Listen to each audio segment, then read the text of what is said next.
ਵਿਚਾਰਾਂ ਆਰੰਭ ਕਰਨ ਤੋਂ ਪਹਿਲਾਂ ਆਪ ਸਰਬੱਤ ਸੰਗਤ ਦਾ ਅਸੀਸ ਬਖਸ਼ੋ। ਕਲਗੀਧਰ ਪਾਤਸ਼ਾਹ ਜੀ ਦੀ ਬਖਸ਼ਿਸ਼ ਕੀਤੀ ਫਤਿਹ ਨਾਲ ਸਾਂਝ ਪਾਓ।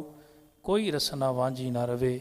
ਪਿਆਰ ਨਾਲ ਆਖੋ ਵਾਹਿਗੁਰੂ ਜੀ ਕਾ ਖਾਲਸਾ ਵਾਹਿਗੁਰੂ ਜੀ ਕੀ ਫਤਿਹ।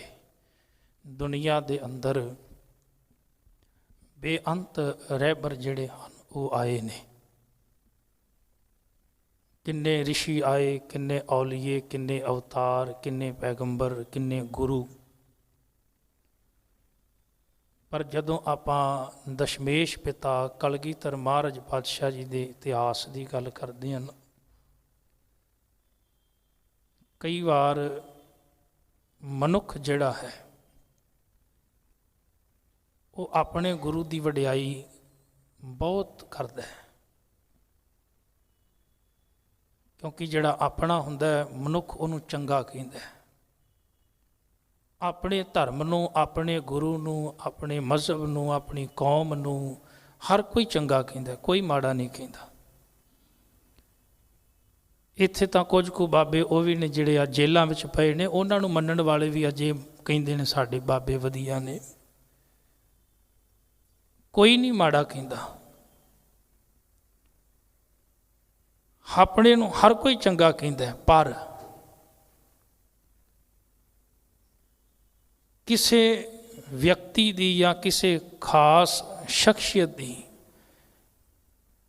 ਉਦੋਂ ਹੋਰ ਵੀ ਕੀਮਤ ਵੱਧ ਜਾਂਦੀ ਜਦੋਂ ਉਹਦੀ ਵਡਿਆਈ ਕੋਈ ਦੂਜਾ ਕਰੇ। ਆਪਣੇ ਤਾਂ ਹਰ ਕੋਈ ਕਰਦਾ ਹੈ, ਪਰ ਜਦੋਂ ਕੋਈ ਦੂਜਾ ਵਡਿਆਈ ਕਰੇ ਨਾ ਆ ਕੇ, ਉਦੋਂ ਫਿਰ ਉਹ ਵਡਿਆਈ ਨੂੰ ਸੁਣ ਕੇ ਫਿਰ ਹੋਰ ਵੀ ਮਾਣ ਵੱਧ ਜਾਂਦਾ ਹੈ।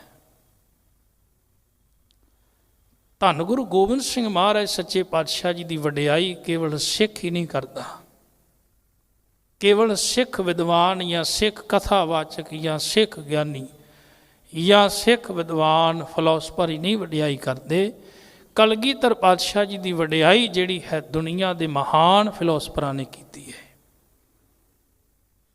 ਵੱਡਾ ਵਿਦਵਾਨ ਹੋਇਆ ਮੈਕਾਲਫ, ਉਹਨੇ ਇੱਕ ਵੱਡੀ ਕਿਤਾਬ ਲਿਖ ਦਿੱਤੀ ਗੁਰੂ ਗੋਬਿੰਦ ਸਿੰਘ। ਕਨਿੰਗਮ ਲਿਖਦਾ ਹੈ ਗੁਰੂ ਪਾਤਸ਼ਾਹ ਜੀ ਦੀ ਵਡਿਆਈ। ਸਤਿਗੁਰ ਪਾਤਸ਼ਾਹ ਜੀ ਦੀ ਵਡਿਆਈ ਉਹਨਾਂ ਮਹਾਨ ਫਿਲਾਸਫਰਾਂ, ਮਹਾਨ ਵਿਦਵਾਨਾਂ ਨੇ ਲਿਖੀ ਹੈ, ਜਿਹੜੇ ਸਿੱਖ ਧਰਮ ਵਿੱਚੋਂ ਨਹੀਂ ਦੂਜੇ ਧਰਮਾਂ ਵਿੱਚੋਂ ਨੇ। ਉਹ ਗੁਰੂ ਦੀ ਵਡਿਆਈ ਕਰਦੇ ਨੇ। ਇਸਲਾਮ ਮਤ ਦਾ ਮਹਾਨ ਇਤਿਹਾਸਕਾਰ ਯੋਗੀ ਅੱਲਾ ਯਾਰ ਖਾਂ, ਉਹਨੇ 2 ਕਿਤਾਬਾਂ ਲਿਖੀਆਂ ਕਲਗੀਧਰ ਪਾਤਸ਼ਾਹ ਜੀ ਦੀ ਵਡਿਆਈ ਵਿੱਚ। ਤੇ ਕਦੀ ਚਮਕੌਰ ਸਾਹਿਬ ਜਾਓ ਨਾ, ਉੱਥੇ ਵੇਖਿਓ ਉਹਦੀਆਂ ਲਿਖੀਆਂ ਹੋਈਆਂ ਜਿਹੜੀਆਂ ਉਹ ਲਾਈਨਾਂ ਇੱਕ ਪੱਥਰ ਦੇ ਉੱਤੇ ਲਿਖੀਆਂ ਹੋਈਆਂ ਨੇ। ਉਹ ਕਿਸੇ ਸਿੱਖ ਦੀਆਂ ਨਹੀਂ, ਕਿਸੇ ਸਿੱਖ ਵਿਦਵਾਨ ਜਾਂ ਕਿਸੇ ਸਿੱਖ ਫਿਲਾਸਫਰ ਦੀਆਂ ਲਿਖੀਆਂ ਲਾਈਨਾਂ ਨਹੀਂ। ਉਹ ਲਿਖੀਆਂ ਨੇ ਇੱਕ ਇਸਲਾਮ ਮਤ ਨੂੰ ਮੰਨਣ ਵਾਲਾ ਯੋਗੀ ਅੱਲਾ ਯਾਰ ਖਾਂ। ਉੱਥੇ ਕੀ ਲਿਖਿਆ? ਬਸ ਇੱਕ ਹੀ ਤੀਰਥ ਹੈ हिंद में यात्रा के लिए, जहाँ बाप ने कटाए बच्चे खुदा के लिए। ਇਹ ਹਿੰਦੁਸਤਾਨ ਦੇ ਲੋਕੋ, ਤੁਸੀਂ 68 ਤੀਰਥਾਂ ਤੇ ਜਾ ਕੇ ਧੱਕੇ ਖਾਂਦੇ ਹੋ। ਕਿੰਨੇ ਤੀਰਥ ਨੇ ਹਿੰਦੁਸਤਾਨ ਦੀ ਧਰਤੀ ਤੇ? ਦੁਨੀਆ ਦੇ ਵਿੱਚ ਹੋਰ ਵੀ ਬੇਅੰਤ ਤੀਰਥ ਹੋਣਗੇ, ਪਰ ਸੱਚ ਜਾਣਿਆ ਚਮਕੌਰ ਵਰਗਾ ਤੀਰਥ ਦੁਨੀਆ ਵਿੱਚ ਨਹੀਂ। ਜੇ ਤੂੰ ਆਪਣੇ ਜੀਵਨ ਨੂੰ ਸਫਲਾ ਕਰਨਾ ਚਾਹੁੰਦਾ ਤੇ ਚਮਕੌਰ ਦੀ ਧਰਤੀ ਨੂੰ ਉੱਠ ਕੇ ਨਮਸਕਾਰ ਕਰਿਆ ਕਰ, ਉੱਥੋਂ ਦੀ ਮਿੱਟੀ ਨੂੰ ਆਪਣੇ ਮੱਥੇ ਤੇ ਲਾਇਆ ਕਰ, ਕਿਉਂਕਿ ਉਸ ਵਰਗਾ ਦੁਨੀਆ ਵਿੱਚ ਹੋਰ ਤੀਰਥ ਅੱਜ ਤੱਕ ਨਾ ਕੋ ਬਣਿਆ ਤੇ ਨਾ ਕੋ ਬਣੇਗਾ। ਇਹ ਅੱਲਾ ਯਾਰ ਖਾਂ ਜੋਗੀ ਕਹਿੰਦਾ ਹੈ। ਪ੍ਰਿੰਸੀਪਲ ਸਤਵੀਰ ਸਿੰਘ ਨੇ ਕਿਤਾਬ ਲਿਖੀ ਪੁਰਖ ਭਗਵੰਤ। ਉਹਦੀ ਭੂਮਿਕਾ ਮੈਂ ਪੜ੍ਹ ਰਿਹਾ ਸਾਂ, ਬੜਾ ਪਿਆਰਾ ਉਹਨਾਂ ਨੇ ਇੱਕ ਘਟਨਾ ਲਿਖੀ ਹੈ। ਹਿੰਦੁਸਤਾਨ ਦਾ ਰਾਸ਼ਟਰਪਤੀ ਹੋਇਆ ਹੈ ਜ਼ਾਕਿਰ ਹੁਸੈਨ। ਜਦੋਂ ਉਹ ਇੱਕ ਤਕਰੀਰ ਉਹਨੇ ਲਿਖਣੀ ਹੈ ਤੇ ਪਟਿਆਲੇ ਦੀ ਪੰਜਾਬੀ ਯੂਨੀਵਰਸਿਟੀ ਵਿੱਚ ਨੇ ਸੁਣਾਉਣੀ ਸੀ। ਉਹ ਤਕਰੀਰ ਲਿਖ ਰਿਹਾ ਹੈ ਰਾਸ਼ਟਰਪਤੀ ਭਵਨ ਵਿੱਚ ਬੈਠਾ ਹੋਇਆ। ਤੇ ਤਕਰੀਰ ਕਿਸ ਸੰਬੰਧ ਵਿੱਚ? ਗੁਰੂ ਗੋਬਿੰਦ ਸਿੰਘ ਪਾਤਸ਼ਾਹ ਜੀ ਦੇ ਸੰਬੰਧ ਵਿੱਚ ਉਹਨੇ ਤਕਰੀਰ ਉੱਥੇ ਦੇਣੀ, ਇੱਕ ਲੈਕਚਰ ਤਿਆਰ ਕਰ ਰਿਹਾ ਹੈ। ਉਹ ਗੁਰੂ ਗੋਬਿੰਦ ਸਿੰਘ ਮਹਾਰਾਜ ਪਾਤਸ਼ਾਹ ਜੀ ਦੀ ਜੀਵਨੀ ਬਾਰੇ ਪੜ੍ਹ ਰਿਹਾ ਤੇ ਕੁਝ ਲਿਖ ਰਿਹਾ ਹੈ, ਲੈਕਚਰ ਤਿਆਰ ਕਰ ਰਿਹਾ ਹੈ। ਕਹਿੰਦਾ ਮੈਂ ਲਿਖਦੇ ਲਿਖਦੇ ਕੀ ਵੇਖਿਆ ਵੀ ਜਿਹੜਾ ਸਾਹਮਣੇ ਪੇਜ ਹੈ ਉਸ ਪੇਜ ਦੇ ਉੱਤੇ ਕੁਝ ਪਾਣੀ ਦੇ ਤੁਬਕੇ ਪਏ ਹੋਏ ਸਨ। ਕਹਿਣ ਲੱਗੇ ਮੈਂ ਨਜ਼ਰ ਘੁਮਾ ਕੇ ਇੱਧਰ ਵੇਖਿਆ ਸੱਜੇ ਖੱਬੇ ਉੱਤੇ, ਇਹ ਪਾਣੀ ਕਿੱਥੋਂ ਆ ਗਿਆ? ਕਹਿਣ ਲੱਗੇ ਜਦੋਂ ਮੈਂ ਆਪਣੀ ਐਨਕ ਉਤਾਰ ਕੇ ਵੇਖੀ ਤੇ ਮੇਰੀ ਅੱਖਾਂ ਵਿੱਚੋਂ ਹੰਝੂ ਵਹਿ ਰਹੇ ਸਨ। ਇੰਨਾ ਹੁਲਾਸ ਭਰਿਆ, ਇੰਨਾ ਵੈਰਾਗਮਈ ਤੇ ਇੰਨੀ ਚੜ੍ਹਦੀ ਕਲਾ ਵਾਲਾ ਇਤਿਹਾਸ ਗੁਰੂ ਗੋਬਿੰਦ ਸਿੰਘ ਦਾ ਸੀ ਕਿ ਮੈਂ ਆਪਣੀ ਅੱਖਾਂ ਵਿੱਚੋਂ ਵਗਦੇ ਪਾਣੀ ਨੂੰ ਰੋਕ ਨਹੀਂ ਸਕਿਆ। 42 ਸਾਲ ਦੀ ਮਹਿਜ ਉਮਰ ਵਿੱਚ ਗੁਰੂ ਗੋਬਿੰਦ ਸਿੰਘ ਮਹਾਰਾਜ ਪਾਤਸ਼ਾਹ ਜੀ ਨੇ ਇੱਕ ਮਹਾਨ ਕੌਮ ਦੀ ਸਿਰਜਣਾ ਕਰਕੇ, ਖਾਲਸਾ ਸਾਜ ਕੇ, ਕੌਮ ਨੂੰ ਮੁਕੰਮਲ ਕਰਕੇ, ਉਹਨੂੰ ਇੱਕ ਗੁਰੂ ਦੇ ਕੇ ਤੇ ਇਸ ਦੁਨੀਆ ਵਿੱਚੋਂ ਇਹ ਸ਼ਰੀਰ ਕਰਕੇ ਗਏ। ਵਿਚਾਰ ਕਰਕੇ ਅੱਜ ਵੀ ਸਾਡੇ ਕੋਲ ਨੇ, ਸੋਚ ਕਰਕੇ ਅੱਜ ਵੀ ਸਾਡੇ ਕੋਲ ਨੇ। ਇੱਕ ਬੜੀ ਵੱਡੀ ਇਹ ਦੇਣ ਹੈ ਕਲਗੀਧਰ ਮਹਾਰਾਜ ਪਾਤਸ਼ਾਹ ਜੀ ਦੀ ਸਾਨੂੰ। ਤਾਂ ਐਸੇ ਗੁਰੂ ਦੀ ਉਸਤਤ ਜਿਹੜੀ ਹੈ ਉਹ ਦੁਨੀਆ ਦੇ ਮਹਾਨ ਵਿਦਵਾਨਾਂ ਨੇ ਕੀਤੀ ਹੈ, ਫਿਲਾਸਫਰਾਂ ਨੇ ਕੀਤੀ ਹੈ।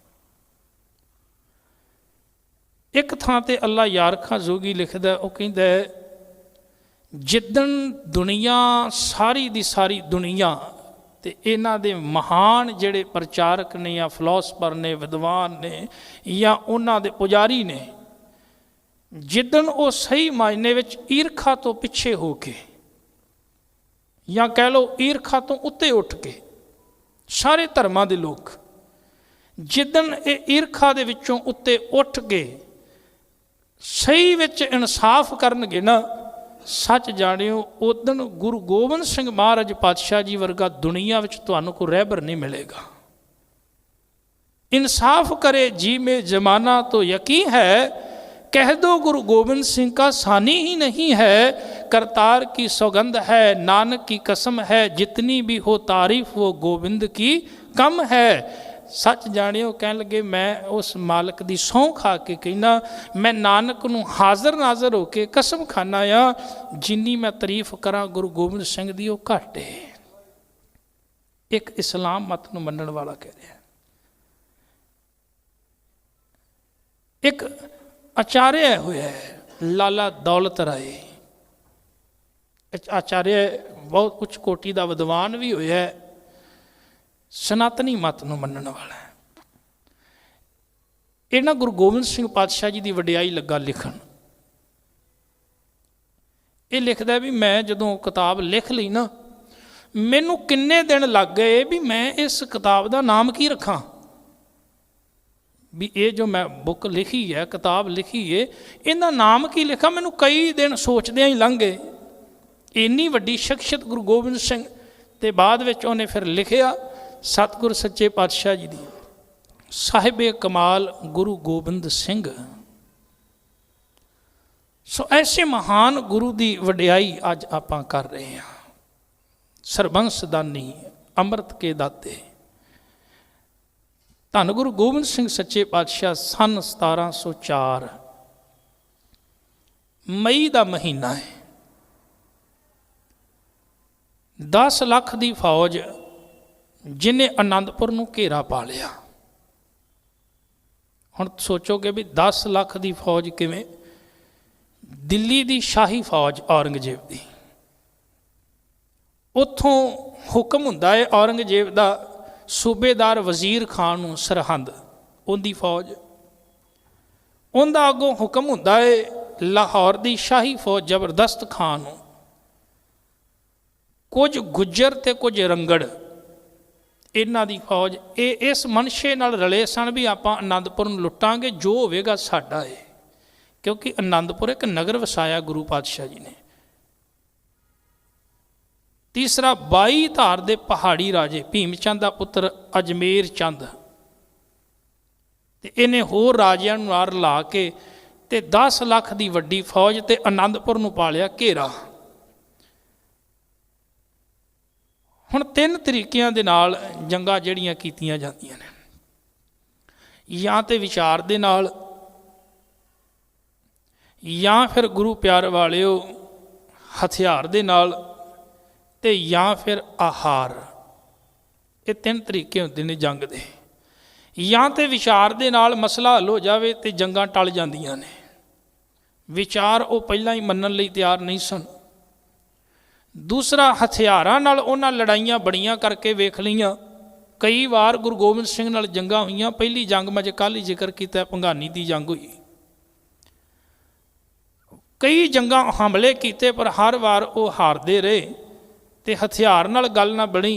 हुण उन्हां अगली रणनीति अपनाई भी आहार भाव भोजन पानी बंद कर दिओ। हुण आनंदपुर दे विच सिर्फ 2000 ने सिख ते चारे पासे 10 लाख की फौज है। हुण एक बंदा अंदर नहीं आ सकता तो ना अंदरों को बाहर जा सकता है। तो इतिहासकारां ने लिखिया भी अंदर राशन पानी भी सिर्फ इन्ना कुछ सी भी बहुते ज़्यादा तो ज़्यादा 5 या 4 या 5 महीने निकल सकते सन, इस तो ज़्यादा नहीं। हुण जदों घेरा पिया होया कदी कदी वो आउंदे ने, यतन करते ने, हमला करते ने, पर इधरों भी सिंह तैयार गुरु पातशाह जी दे वो भी जवाब देंदे ने ते लड़ाई हुंदी। उन्हां दा थोड़ा नुकसान हुंदा, इधरों भी हुंदा। एक दिन वजीर खां जिहड़ा है ते जबरदस्त खां इन्हां दूर बड़ी दूर बैठे हुए ने एक दरख्त दे थले ते कुछ चर्चा कर रहे ने बैठे हुए। गुरु गोबिंद सिंह महाराज ने वेख लिया। धन गुरु गोबिंद सिंह महाराज पातशाह जी ने हत्थे विच एक तीर कढ़िया ते जदों महाराज सच्चे पातशाह जी ने कमान ते रख के तीर चलाया ते पावे दे विच जाके वजिया वजीर खां दे। जदों वजिया तो एकदम हाय अल्लाह मूँह विच निकलिया भी ये किधरों आ गया तीर। जदों तीर वेखिया अगे 1.25 मन तोला सोना लगा सी। गुरु पातशाह जी शस्त्र दे अगे तीर दे अगे ला के रखते सन सोना। महाराज के शस्त्रां दे बहुता सोना ही लगा हुंदा सी, तलवार की मुठ ते भी लगा हुंदा सी। जदों वेखिया पता लग गया भी ये तीर गुरु गोबिंद सिंह दा है। इक्को दम जबरदस्त खां कहने लगा ये तो करामात है भी इन्नी दूरों तीर इत्थे आके वजना है तो करामात है। इन्नी देर नूं एक होर तीर आके वजिया, उहदे नाल एक चिट्ठी सी लिखिया जबरदस्त खां ये करामात नहीं गुरु गोबिंद सिंह का अभ्यास है, ये गुरु गोबिंद सिंह का अभ्यास है। हाँ चाहुंदा तो मैं तेरे सिर विच भी मार सकदा सां, पर सूरमियां दा जिहड़ा कर्म है वो हुंदा है मैदाने जंग विच लड़ना। किसी शस्त्रहीन दे उत्ते हथियार सूरमे नहीं चुकिया करते, वार नहीं करया करते। ये मेरा इन्ने अभ्यास दे माहर सन गुरु गोबिंद सिंह महाराज जी। हुण घेरा पाया होया है ते रणनीति की भी अंदर ना पानी जान देना ना भोजन जान देना। गुरु प्यार वालिओ 4-5 महीने तो किसी तरीके नाल लंघ गए, पर जदों अखीर दे 2 महीने सन तो मई के महीने में तकरीबन घेरा पाया सी ते दसंबर के महीने में सतगुरु पातशाह जी ने आनंदपुर का किला छड्डिया। इतिहासकार लिखते हैं अंदर के हालात इहो जे बन गए सन कि ना अंदर पीण नूं पानी रहा सी, ना खाण नूं भोजन रहा सी। जिहड़े सिंह सन वो जाते सन बाहर हमला करते, अद्धे तो ज़्यादा शहीद हो जाते, कुछ बचते तो कुछ राशन लैके अंदर आते। इस तरह थोड़ा थोड़ा गुजारा, पर नुकसान बहुता होने लग गया सी। एक दिन कलगीधर सच्चे पातशाह जी की वेखते ने माता गुजर कौर जी ते 4 साहिबजादे बिल्कुल नाल बैठे हुए ने। हुण एक साहिबजादा सामने बैठा है बाबा अजीत सिंह, एक ऐस सज्जे ते खब्बे बाबा जुझार सिंह, बाबा जोरावर सिंह ते फतेह सिंह छोटा जिहा उन्हें गलवकड़ी पाई दादी नूं। इस तरह गुरु गोबिंद सिंह महाराज पातशाह जी वेख रहे ने ते दादी अपने पोतरिਆਂ नूं खिडा रहे ने ते उन्हां नाल गल्लां कर रहे ने, खुश हो रहे ने। नेड़े आए कलगीधर पातशाह जी ने एक बचन आख्या, कह लगे माँ, कह लगे इन्हां नूं वेख के इन्ना कह लगे खुश ना हो। असल दे विच ये जिहड़े 4 पुत्तर ने ना, ये असल दे विच तेरे नहीं, ਹੁਣ ਦਾਦੀ ਮਾਂ ਨੇ ਆਖਿਆ ਵੀ ਬੜੇ ਲੰਬੇਰੇ ਸਮੇਂ ਬਾਅਦ ਕਿਤੇ ਮਾਲਕ ਨੇ ਕਿਰਪਾ ਕੀਤੀ ਹੈ, ਸੁੱਖ ਮਿਲਿਆ ਹੈ, ਇਹਨਾਂ ਚਾਰਾਂ ਨੂੰ ਵੇਖ ਕੇ ਤੇ ਮੈਂ ਜਿਉਂਦੀ ਹਾਂ। ਪਰ ਕਲਗੀਧਰ ਪਾਤਸ਼ਾਹ ਜੀ ਨੇ ਆਖਿਆ ਮਾਂ ਨਹੀਂ, ਇਹ ਚਾਰ ਪੁੱਤਰ ਜਿਹੜੇ ਨੇ ਨਾ ਅਸਲ ਦੇ ਵਿੱਚ ਮੈਂ ਖਾਲਸੇ ਦੀ ਝੋਲੀ ਪਾਉਣੇ ਨੇ। ਇਹ ਇਸ ਤਰ੍ਹਾਂ ਨੇ ਜਿਵੇਂ ਨਾਰੀਅਲ ਹੁੰਦੇ ਨਾ, ਕਹਿਣ ਲੱਗੇ ਜਿਹੜਾ ਨਾਰੀਅਲ ਹੁੰਦਾ, ਨਾਰੀਅਲ ਦੀ ਜਿਹੜੀ ਉਤਲੀ ਆਪਾਂ ਵੇਖਦੇ ਹਾਂ ਨਾ ਪਰਤ ਹੁੰਦੀ ਹੈ, ਉਹਦੀ ਜਿਹੜੀ ਛਿੱਲੜ ਹੁੰਦੀ ਹੈ, ਉਹਨੂੰ ਲਾਹ ਕੇ ਤੇ ਸੁੱਟ ਦਿੱਤਾ ਜਾਂਦਾ। ਜਿਹੜੀ ਵਿੱਚ ਦੀ ਗਿਰੀ ਹੁੰਦੀ ਹੈ ਨਾ, ਲੋਕ ਉਹਨੂੰ ਖਾਂਦੇ ਨੇ। ਕਹਿਣ ਲੱਗੇ ਸੱਚ ਜਾਣੀ ਇਹਨਾਂ ਦੇ ਆਚਾਰ ਜਿਹੜੇ ਸਰੀਰ ਤੈਨੂੰ ਨਜ਼ਰ ਆਉਂਦੇ ਨੇ ਨਾ, ਇਹ ਤੇ ਛਿੱਲੜਾਂ ਨੇ। ਇਹਨਾਂ ਦੇ ਅੰਦਰ ਜਿਹੜੀ ਵਿਚਾਰ ਹੈ ਨਾ, ਉਹ ਮੈਂ ਖਾਲਸੇ ਵਿੱਚ ਪਾਉਣੀ ਹੈ। ਉਹ ਕਿਹੜੀ ਸੀ? ਪਹਿਲੀ ਅਜੀਤ। ਕਹਿਣ ਲੱਗੇ ਮੈਂ ਖਾਲਸੇ ਦੇ ਵਿੱਚ ਅਜੀਤ ਵਾਲਾ ਗੁਣ ਪਾ ਦੇਣਾ ਹੈ। ਖਾਲਸੇ ਨੂੰ ਦੁਨੀਆ ਵਿੱਚ ਕੋਈ ਜਿੱਤ ਨਹੀਂ ਸਕੇਗਾ, ਇਹ ਅਜਿੱਤ ਹੋਵੇਗਾ ਸਦਾ। ਦੂਸਰਾ ਕਹਿਣ ਲੱਗੇ ਜਿੱਤਾਂ ਵੀ ਉਦੋਂ ਹਾਸਲ ਹੁੰਦੀਆਂ ਨੇ ਜਦੋਂ ਜੂਝਣ ਦੀ ਜਾਚ ਹੋਵੇ। ਕਹਿਣ ਲੱਗੇ ਮੈਂ ਜੁਝਾਰ ਵਾਲਾ ਗੁਣ ਜਿਹੜਾ ਹੈ ਉਹ ਖਾਲਸੇ ਵਿੱਚ ਪਾਉਣਾ। ਮੇਰਾ ਖਾਲਸਾ ਸਦਾ ਜੂਝਿਆ ਕਰੇਗਾ। ਕਹਿਣ ਲੱਗੇ ਜੂਝ ਵੀ ਬੰਦਾ ਉਦੋਂ ਸਕਦਾ ਜਦੋਂ ਬੰਦੇ ਵਿੱਚ ਜ਼ੋਰ ਹੋਵੇ। ਕਹਿਣ ਲੱਗੇ ਮੈਂ ਜ਼ੋਰਾਵਰ ਵਾਲਾ ਗੁਣ ਜਿਹੜਾ ਖਾਲਸੇ ਵਿੱਚ ਪਾਉਣਾ ਹੈ, ਇਹਦੇ ਵਿੱਚ ਜ਼ੋਰ ਹੋਵੇਗਾ, ਜੂਝੇਗਾ ਤੇ ਜੂਝ ਕੇ ਜਿੱਤੇਗਾ। ਇਹ ਜਿੱਤੇਗਾ ਹੀ ਨਹੀਂ, ਇਹ ਫਤਿਹ ਵੀ ਹਾਸਲ ਕਰੇਗਾ। ਮੈਂ ਇਸ ਨਿੱਕੇ ਦਾ ਫਤਿਹ ਸਿੰਘ ਵਾਲਾ ਫਤਿਹ ਵਾਲਾ ਗੁਣ ਵੀ ਖਾਲਸੇ ਵਿੱਚ ਪਾਉਣਾ ਹੈ। ਧੰਨ ਕਲਗੀਧਰ ਸੱਚੇ ਪਾਤਸ਼ਾਹ ਜਿਹੜੇ ਪਹਿਲਾਂ ਹੀ ਇਹ ਸਾਰੀ ਗੱਲ ਨੂੰ ਜਾਣਦੇ ਨੇ, ਸਮਝਦੇ ਨੇ।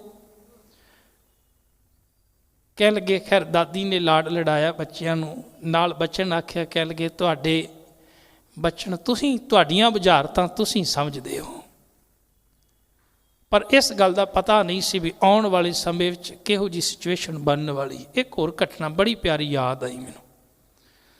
ਇੱਕ ਦਿਨ ਨਾ ਬਾਬਾ ਅਜੀਤ ਸਿੰਘ, ਬਾਬਾ ਜੁਝਾਰ ਸਿੰਘ ਤੇ ਬਾਬਾ ਜੋਰਾਵਰ ਸਿੰਘ,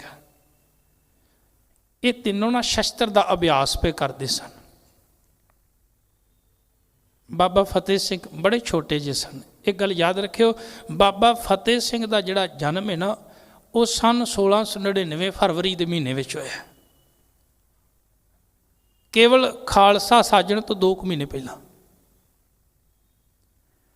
ਔਰ ਜਿਹੜੇ ਬਾਬਾ ਅਜੀਤ ਸਿੰਘ ਨੇ, ਇਹਨਾਂ ਦਾ ਸਨ 1686 ਵਿੱਚ ਹੋਇਆ ਸੀ, ਜੋ ਭੰਗਾਣੀ ਦਾ ਜੰਗ ਜਿੱਤਿਆ ਸੀ। ਸਨ 1689 ਦੇ ਵਿੱਚ ਬਾਬਾ ਜੁਝਾਰ ਸਿੰਘ ਅਤੇ 96 ਦੇ ਵਿੱਚ ਬਾਬਾ ਜੋਰਾਵਰ ਸਿੰਘ ਦਾ। ਜਿਹੜੇ ਬਾਬਾ ਫਤਿਹ ਸਿੰਘ ਨੇ ਨਾ, ਛੋਟੀ ਜਿਹੀ ਉਮਰ ਇਹਨਾਂ ਨੂੰ ਦਾਦੀ ਨੇ ਪਾਲਿਆ ਸੀ ਕਿ ਇਹਨਾਂ ਦੇ ਜਨਮ ਤੋਂ ਕੁਝ ਸਮੇਂ ਬਾਅਦ ਹੀ ਮਾਤਾ ਜੀ ਕਹਿਣਗੇ, ਇਤਿਹਾਸਕਾਰ ਲਿਖਦੇ ਨੇ ਵੀ ਚੜ੍ਹਾਈ ਕਰ ਗਏ ਸਨ। ਹੁਣ ਦਾਦੀ ਨੇ ਬੜੇ ਲਾਡਾਂ ਨਾਲ ਪਾਲਿਆ ਸੀ। ਛੋਟੇ ਜਿਹੇ ਨੇ, ਕੀ ਵੇਖਦੇ ਨੇ ਵੀ ਵੱਡੇ ਭਰਾ ਸ਼ਸਤਰ ਦਾ ਅਭਿਆਸ ਪੇ ਕਰਦੇ ਨੇ, ਇਹ ਦੌੜ ਕੇ ਗਏ। ਕਹਿ ਲਗੇ ਵੀਰੇ ਮੈਨੂੰ ਵੀ ਖਿਡਾਓ, ਮੈਂ ਵੀ ਸ਼ਸਤਰਾਂ ਨਾਲ ਖੇਡਣਾ। ਹੁਣ ਵੱਡਾ ਵੀਰ ਅਜੀਤ ਕਹਿ ਲਗਾ ਵੀ ਤੂੰ ਹਾਲੀ ਛੋਟਾ ਏ, ਥੋੜ੍ਹਾ ਵੱਡਾ ਹੋਵੇਗਾ ਫਿਰ ਤੈਨੂੰ ਨਾਲ ਖਿਡਾਵਾਂ ਕਰਾਂਗੇ, ਐਵੇਂ ਸ਼ਸਤਰ ਵੱਜ ਜਾਵੇਗਾ। ਹੁਣ ਵੇਖੋ ਬਾਬਾ ਫਤਿਹ ਸਿੰਘ ਅੰਦਰ ਗਏ, ਉਹਨਾਂ ਇੱਕ ਦਮਾਲਾ ਪਹਿਲਾਂ ਸਜਾਇਆ ਸੀ, ਨਿੱਕੀ ਦਸਤਾਰ ਬੰਨੀ, ਇੱਕ ਦਸਤਾਰ ਹੋਰ ਬੰਨ੍ਹ ਕੇ ਤੇ ਦੌੜ ਕੇ ਆਏ। ਕਹਿਣ ਲੱਗੇ ਵੀਰ ਹੁਣ ਤੇ ਵੱਡਾ ਹੋ ਗਿਆ ਨਾ, ਹੁਣ ਤੇ ਵੱਡਾ ਹੋ ਗਿਆ, ਹੁਣ ਮੈਨੂੰ ਖਿਡਾਓ। ਕਹਿਣ ਲੱਗੇ ਨਹੀਂ ਅਜੇ ਤੂੰ ਛੋਟਾ ਹੈ। ਫਿਰ ਅੰਦਰ ਗਏ, ਫਿਰ ਇੱਕ ਹੋਰ ਬੰਨ੍ਹ ਕੇ ਆ ਗਏ। ਕਹਿਣ ਲੱਗੇ ਵੇਖੋ ਹੁਣ ਤੇ ਮੈਂ ਬਿਲਕੁਲ ਲੱਗਦਾ ਨਾ ਜੋਰਾਵਰ ਸਿੰਘ। ਕਹਿਣ ਲੱਗੇ ਨਹੀਂ ਵੀਰੇ ਤੂੰ ਹਾਲੀ ਛੋਟਾ ਹੈ। ਹੋਰ ਫਿਰ ਅੰਦਰ ਗਏ, ਇੱਕ ਹੋਰ ਸਜਾ ਲਈ। ਕਹਿਣ ਲੱਗੇ ਵੇਖ ਹੁਣ ਤੇ ਮੈਂ ਲੱਗਦਾ ਵਾ ਨਾ, ਹੁਣ ਤਾਂ ਮੈਨੂੰ ਖਿਡਾਓ। ਗੁਰੂ ਪਿਆਰ ਵਾਲਿਓ, ਬਾਬਾ ਅਜੀਤ ਸਿੰਘ ਕਹਿਣ ਲੱਗੇ ਨਹੀਂ ਅਜੇ ਤੂੰ ਛੋਟਾ ਏ। ਪਰ ਕਲਗੀਧਰ ਮਹਾਰਾਜ ਕੋਲ ਆਏ, ਕਹਿਣ ਲੱਗੇ ਨਹੀਂ ਅਜੀਤ ਸਿੰਘ ਇਹ ਛੋਟਾ ਨਹੀਂ, ਇਸ ਛੋਟੇ ਨੇ ਉਹ ਕਾਰਨਾਮਾ ਕਰਨਾ ਹੈ ਦੁਨੀਆ ਦੇ ਵਿੱਚ ਵੱਡੇ ਵੱਡੇ ਵੀ ਨਹੀਂ ਕਰਕੇ ਗਏ।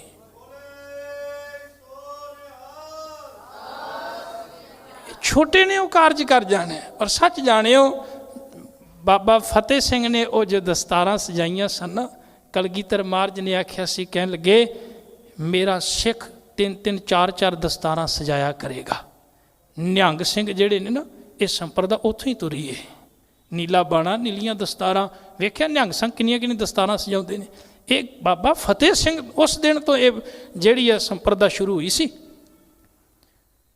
ਸੋ ਬਾਬਾ ਫਤਿਹ ਸਿੰਘ, ਬਾਬਾ ਅਜੀਤ ਸਿੰਘ, ਬਾਬਾ ਜੁਝਾਰ ਸਿੰਘ, ਬਾਬਾ ਜੋਰਾਵਰ ਸਿੰਘ, ਇਹ ਪਿਤਾ ਕੋਲ ਰਹਿੰਦੇ ਨੇ, ਦਾਦੀ ਕੋਲ ਰਹਿੰਦੇ ਨੇ।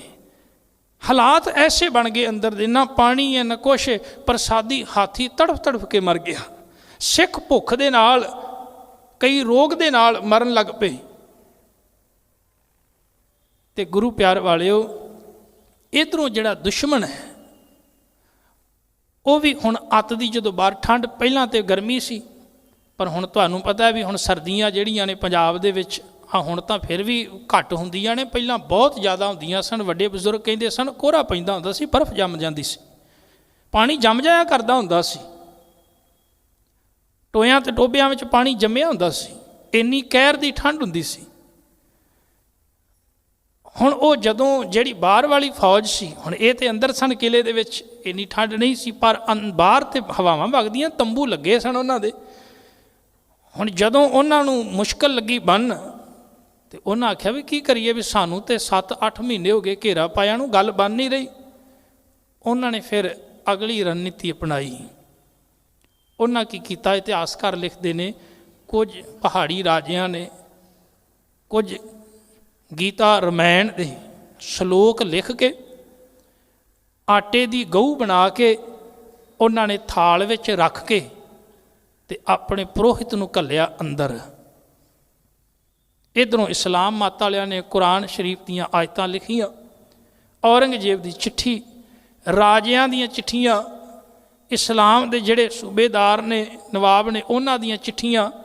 ਤੇ ਇਹਨਾਂ ਕੁ ਲਿਖਿਆ ਹੈ ਵੀ ਕੁਝ ਸਮੇਂ ਵਾਸਤੇ ਤੁਸੀਂ ਅਨੰਦਪੁਰ ਛੱਡ ਜਾਓ, ਕਿਉਂਕਿ ਸਾਡੀ ਇੱਜ਼ਤ ਰਹਿ ਜਾਵੇਗੀ।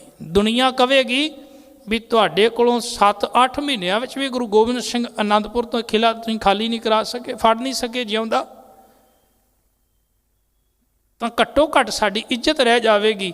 ਅਸੀਂ ਗਊ ਦੀ, ਅਸੀਂ ਰਮਾਇਣ, ਅਸੀਂ ਗੀਤਾ ਦੀ ਕਸਮ ਖਾਂਦੇ ਹਾਂ, ਅਸੀਂ ਹਮਲਾ ਨਹੀਂ ਕਰਾਂਗੇ। ਅਸੀਂ ਕੁਰਾਨ ਸ਼ਰੀਫ ਦੀ ਕਸਮ ਖਾਂਦੇ ਹਾਂ, ਅਸੀਂ ਹਮਲਾ ਨਹੀਂ ਕਰਾਂਗੇ। ਹੁਣ ਇੱਕ ਗੱਲ ਇੱਥੇ ਸਮਝਣ ਵਾਲੀ, ਗੁਰੂ ਪਿਆਰ ਵਾਲਿਓ, ਹੁਣ ਅੱਜ ਵੇਖੋ ਬੇਦਬੀਆਂ ਹੋ ਰਹੀਆਂ ਨਾ ਪੰਜਾਬ ਦੇ ਵਿੱਚ, ਹੁੰਦੀਆਂ ਪਈਆਂ ਬੇਦਬੀਆਂ, ਪਹਿਲਾਂ ਵੀ ਕਈ ਵਾਰੀ ਹੋਈਆਂ ਨੇ। ਭਾਵੇਂ ਕੋਈ ਹਿੰਦੂ ਹੈ, ਭਾਵੇਂ ਕੋਈ ਮੁਸਲਮਾਨ ਹੈ, ਭਾਵੇਂ ਕੋਈ ਈਸਾਈ, ਕਿਸੇ ਵੀ ਧਰਮ ਮਜ਼ਹਬ ਦਾ ਹੈ, ਕੋਈ ਵੀ ਮਨੁੱਖ ਹੋਵੇ, ਕਿਸੇ ਦੇ ਧਾਰਮਿਕ ਅਕੀਦੇ ਦੇ ਉੱਤੇ ਠੇਸ ਪਹੁੰਚਾਉਣੀ ਸਭ ਤੋਂ ਵੱਡਾ ਗੁਨਾਹ ਹੈ, ਪਾਪ ਹੈ। ਤੁਸੀਂ ਕਲਗੀਧਰ ਪਾਤਸ਼ਾਹ ਜੀ ਤੋਂ ਸਿੱਖਿਓ ਕਿਸੇ ਦੇ ਧਾਰਮਿਕ ਗ੍ਰੰਥ ਦਾ ਅਦਬ ਕਿਵੇਂ ਕਰੀਦਾ। ਅੱਜ ਸਾਰੇ ਸਿੱਖ ਇਕੱਠੇ ਹੋਏ, ਜਦੋਂ ਉਹਨਾਂ ਵੇਖਿਆ ਹਿੰਦੂ ਪੁਰੋਹਿਤ ਆਇਆ, ਕਾਜੀ ਆਇਆ, ਸਹੁੰਆਂ ਖਾਂਦੇ ਨੇ, ਮਹਾਰਾਜ ਸਿੱਖਾਂ ਨੂੰ ਕਹਿਣ ਲੱਗੇ ਵੀ ਇੱਕ ਗੱਲ ਪੱਕੀ ਜੇ, ਇਹਨਾਂ ਦਾ ਵਿਸ਼ਵਾਸ ਨਹੀਂ ਕਰਨਾ, ਇਹ ਪੱਕੇ ਨਹੀਂ ਹੈਗੇ, ਮੰਨਦੇ, ਇਹਨਾਂ ਨੇ ਮੁੱਕਰ ਨਹੀਂ ਹੈ, ਝੂਠ ਬੋਲ ਰਹੇ ਨੇ, ਇਹ ਮੈਨੂੰ ਪਤਾ ਹੈ, ਮਹਾਰਾਜ ਕਹਿਣ ਲੱਗੇ। ਸਿੱਖਾਂ ਵੀ ਆਖਿਆ ਸਤਿਗੁਰੂ ਸਮਾਂ ਇਹੋ ਜਿਹਾ ਹੈ, ਜੇ ਅਗਲੇ ਕਹਿੰਦੇ ਨੇ ਤੇ ਸਾਨੂੰ ਪਰਖ ਲੈਣਾ ਚਾਹੀਦਾ ਹੈ। ਧੰਨ ਗੁਰੂ ਗੋਬਿੰਦ ਸਿੰਘ ਸੱਚੇ ਪਾਤਸ਼ਾਹ ਜੀ ਨੇ ਉਸ ਸਮੇਂ ਵੇਖੋ ਆਪਣੀ ਜਾਨ ਦੀ ਪਰਵਾਹ ਨਹੀਂ ਕੀਤੀ, ਸਿੱਖਾਂ ਦੀ, ਆਪਣੇ ਪੁੱਤਰਾਂ ਦੀ, ਪਰਿਵਾਰ ਦੀ ਪਰਵਾਹ ਨਹੀਂ ਕੀਤੀ, ਪਰ ਉਹਨਾਂ ਆਖਿਆ ਮੈਂ ਕਿਸੇ ਦੇ ਧਰਮ ਦੇ ਜਿਹੜੇ ਧਾਰਮਿਕ ਗ੍ਰੰਥ ਨੇ ਉਹਨਾਂ ਦੀ ਬੇਦਬੀ ਨਹੀਂ ਹੋਣ ਦੇਣੀ, ਭਾਵੇਂ ਉਹ ਅੱਜ ਲੈ ਕੇ ਆਏ ਨੇ, ਉਹਨਾਂ ਦਾ ਅਕੀਦਾ ਹੈ ਇਹਦੇ ਤੇ, ਜੇ ਮੈਂ ਅੱਜ ਅਨੰਦਪੁਰ ਨਾ ਛੱਡਿਆ ਲੋਕਾਂ ਦਾ ਵਿਸ਼ਵਾਸ ਉੱਠ ਜਾਵੇਗਾ, ਲੋਕਾਂ ਦਾ ਕੁਰਾਨ ਤੋਂ ਵਿਸ਼ਵਾਸ ਉੱਠ ਜਾਵੇਗਾ, ਗਊ ਤੋਂ ਕਹਿਣ ਲੱਗੇ ਉਹ ਰਮਾਇਣ ਮਹਾਭਾਰਤ ਤੋਂ ਵਿਸ਼ਵਾਸ ਉੱਠ ਜਾਵੇਗਾ। ਵੇਖੋ ਕਲਗੀਧਰ ਪਾਤਸ਼ਾਹ ਜੀ ਦੀ ਸੋਚ ਕਿੰਨੀ ਨਿਆਰੀ ਹੈ। ਅੱਛਾ, ਦੁਨੀਆ ਦੇ ਵਿੱਚ ਇਤਿਹਾਸ 'ਚ ਪੜ੍ਹ ਕੇ ਵੇਖ ਲਓ ਜਾਂ ਅੱਜ ਵੀ ਕਦੀ ਪੜ੍ਹ ਕੇ ਵੇਖੋ, ਗੁਰੂ ਗ੍ਰੰਥ ਸਾਹਿਬ ਦੀ ਕਿੰਨੀ ਬੇਦਬੀ ਲੋਕ ਕਰਨ ਆਉਂਦੇ ਨੇ, ਗੁਟਕੇ ਸਾਹਿਬ ਦੀ ਬੇਦਬੀ ਕਰਦੇ ਨੇ, ਪਰ ਕਦੀ ਸੁਣਿਆ ਕਿਸੇ ਸਿੱਖ ਨੇ ਕਦੀ ਕਿਸੇ ਧਾਰਮਿਕ ਗ੍ਰੰਥ ਦੀ ਬੇਦਬੀ ਕੀਤੀ ਹੋਵੇ, ਕਿਸੇ ਧਾਰਮਿਕ ਮੰਦਰ ਦੀ ਬੇਦਬੀ ਕੀਤੀ ਹੋਵੇ? ਕਦੀ ਸੁਣਿਆ ਅੱਜ ਤੱਕ? ਦੁਨੀਆ ਵਿੱਚ ਕਿਤੇ ਵੀ ਬੈਠੇ ਹੋਏ ਸਿੱਖ कदी किसी के धार्मिक पुस्तक या धार्मिक ग्रंथ की बेदबी नहीं करेगा, क्योंकि उनका गुरु उन्होंने सिखा के गया है भी भलिया अपनी जान दे दी किसी के धर्म ग्रंथ वास्ते, पर किसी के धर्म ग्रंथ की बेदबी ना करी। तो गुरु सिखा गया सानू। सो अज दे दिन सतगुरु सच्चे पातशाह जी ने फिर तैयारी की आनंदपुर किले नूं छड्डण दी। कल आपां फिर इतिहास विच विचार करांगे संखेप विच किवें महाराज सच्चे पातशाह जी सरसा नदी के किनारे कमसान जंग लड़ते हैं, किवें चमकौर का जंग होंदा है, ये आपां लड़ीवार विचार साझी करांगे। आप सारियां संगतां दा तहे दिलों धन्नवाद। होइयां भुलां चुकां दी खिमा। वाहिगुरू जी का खालसा वाहिगुरू जी की फतेह। सतनाम श्री वाहिगुरू।